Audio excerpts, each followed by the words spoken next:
2021 was, as far as years go, not the best. But it was an exemplary year for animation, an art form that broadened the kind of stories it told and embraced new aesthetic tools to tell those stories. 2021 brought us jaw-dropping works in traditional animation, computer animation, and stop-motion animation, and within those formats embraced different styles and contours. The result was a whole bunch of movies, TV shows and shorts that were endlessly surprising and just as inspiring. Here is our list of the very best animation from 2021, works that prove that limitless creativity and powerful new technology can create works of art that we could only have dreamed about a short time ago. Imagine what 2022 will bring. Number 10. The Summit of the Gods. This international co-production, released by Netflix domestically, is a French-language feature based on a manga series written and illustrated by Jiro Taniguchi, and based on a novel by Baku Yumamakura. It follows a Japanese photojournalist as he looks to discover the truth behind a camera supposedly owned by George Mallory, that was lost during the explorers' failed attempt to scale Everest in 1924. As he investigates this mystery, he gets drawn into the life of a damaged, both physically and emotionally, climber who is attempting his own impossible feat, featuring some truly edge-of-your-seat moments. The Summit of the Gods is wonderfully animated in a plain-spoken, but still outrageously beautiful, style that never disrupts the emotional bedrock. The last few minutes are particularly devastating. Number 9. Luca. Pixar's straight-to-Disney Plus feature is another all-out classic, an unexpected tale of adolescence, sea monsters, and gelato on the Italian coast. For some reason the argument has been made, somehow, that because the film's storyline, about a pair of sea monsters who run away to a human town, is simpler than some of the other Pixar favorites, most recently Soul, which tackled key philosophical quandaries and took place between the living and great beyond, that it is somehow lesser in Pixar's oeuvre. But Luca is just as sophisticated as any of the animation studio's other classics, with an outstanding art style that was clearly influenced by Hayao Miyazaki, specifically his early series Future Boy Conan and Italian neorealism. The story's emotional core is unimpeachable. Director Enrico Casarosa fearlessly committed to a world free of overtly complicated explanations or deep mythologies, things that perhaps would have been a must in the previous John Lasseter era, instead always erring on the side of what makes the most sense or what is the most truthful on an emotional level. The results are nothing short of spectacular. Number 8. Centaurworld. Megan Nicole Dong's Netflix animated series pivots around an ingenious premise. A warhorse, voiced by Kimiko Glenn, is transported from a dangerous, war-ravaged battlefield, with shades of Disney's animated Mulan, to a trippy, sunshine-y world populated by centaur characters that range from the adorable to the absolutely deranged. The stylistic clash between gritty action and My Little Pony-style comedy is just one of the joys of Centaurworld, which fearlessly balances these tonal shifts in sometimes startling ways. Oh, and before we forget, it's also a full-blown musical with songs by Toby Chu, who did the music for Pixar's short film Bao. The first season premiered earlier this year, with a second season debuting in December. Number 7. The Mitchells vs. the Machines. There was no greater surprise in 2021 than The Mitchells vs. the Machines, a movie that had a sort of anonymous title when it was at Sony Pictures, Connected, then made the move to Netflix fully intact. Directed and co-written by Mike Rianda, a veteran of Disney's Gravity Falls, The Mitchells vs. the Machines had a typical American family, Danny McBride, Maya Rudolph, Abby Jacobson, travel across country amid a robot apocalypse. And it could not have been funnier or more heartfelt. Of course, this being Sony Pictures Animation and producers Phil Lord and Chris Miller, the visuals in the movie are completely next level, with a look that oftentimes feels just as groundbreaking as what was achieved on Lord and Miller's other recent Sony Pictures animated project, Spider-Man Into the Spider-Verse. Of course, if it was just cool looking, it wouldn't matter nearly as much. Thankfully, The Mitchells vs. the Machines will wring tears out of the most hardened moviegoer. It's a movie that is so idiosyncratic and touching that it's amazing it exists at all. Number 6. Kid Cosmic.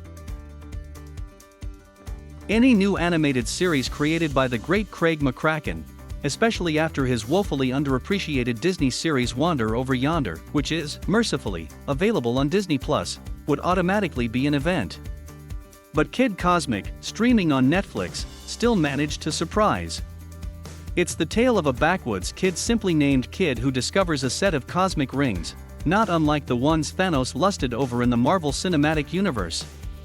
Each ring gives him and his gang of friends a special ability, duplication, flight, etc., as they fend off some intergalactic meanies looking to retrieve them. The second season, released a few months after the first, had an entirely new setting and subtitle, The Intergalactic Truck Stop, and focused on one of the supporting characters instead of Kid. Also, this time, instead of rural New Mexico, it was set in outer space. The art style is a deliberate throwback, the animation, by Mercury Filmworks, seamless, with the storytelling often unafraid to tackle serious themes or go to darker than expected places. It's a triumph, and a third and final season is coming in 2022.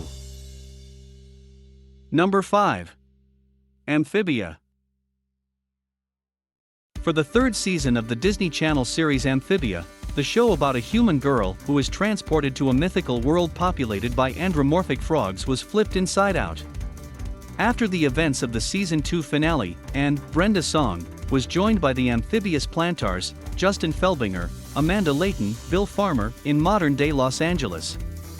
As imagined, there are just as many, if not more, hijinks, like an early favorite that involved the frogs going to, and falling in love with, the local mall.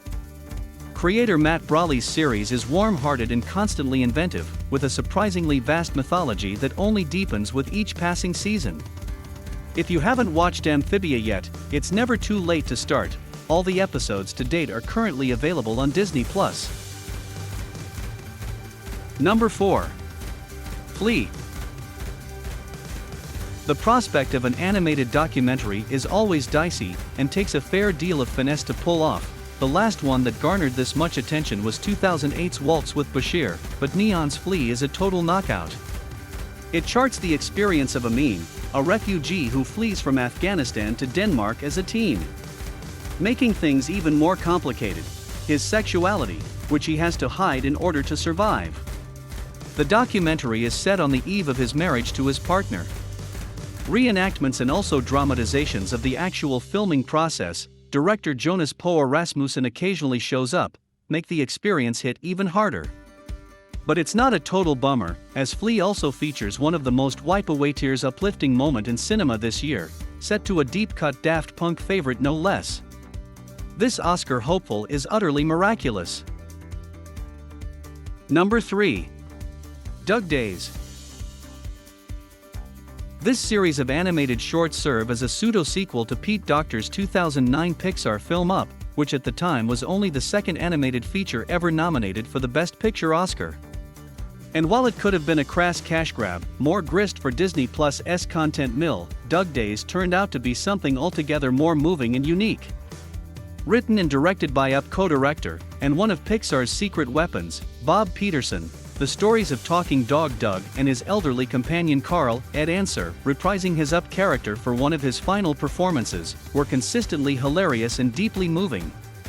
The final episode in particular is deeply resonant, especially considering that Asner passed a few days before the episodes debuted. If you were skeptical or skipped Doug Days for some reason, consider this your suggestion to correct that. Number 2. Maya and the Three. Jorge R. Gutierrez, The Book of Life, is one of the most exciting, most singular voices in modern animation. So when he was given carte blanche to do a 9-part epic for Netflix, you knew you were in for something good. How good remained to be seen. But Maya and the Three is a terrific achievement. It's the story of a young warrior, Zoe Saldana, who assembles a team to defend her homeland, and while that might seem pat, Gutierrez layers on culturally specific mythology and a willingness to brutally kill characters, creating something wholly original and deeply moving. Don't get too attached to the colorful characters, let's just say that will not be a season 2. With an art style all his own, one that seems to be diametrically opposed to the clean lines and smooth angles of computer animation, he has created something beautiful, whimsical, rewarding and very, very dark. Number 1. Love, Death and Robots. Proof that robots can evolve. The first season of the Netflix animated anthology series Love, Death, and Robots, released in 2019, was an attempt by David Fincher and Tim Miller to get some of their ideas they'd collected for a heavy metal reboot off the ground. The results were frequently exciting and also pretty juvenile. For the second season, they enlisted the tremendously talented Jennifer Yanelson to help steer the ship, who managed to keep the immaturity to a minimum while also maintaining the anthology's hard R flavor. She also directed the Blade Runner Y installment Pop Squad.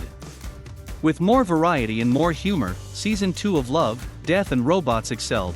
Automated customer service is like an R-rated Mitchells vs. the Machines, and All Through the House should become a new Christmas favorite.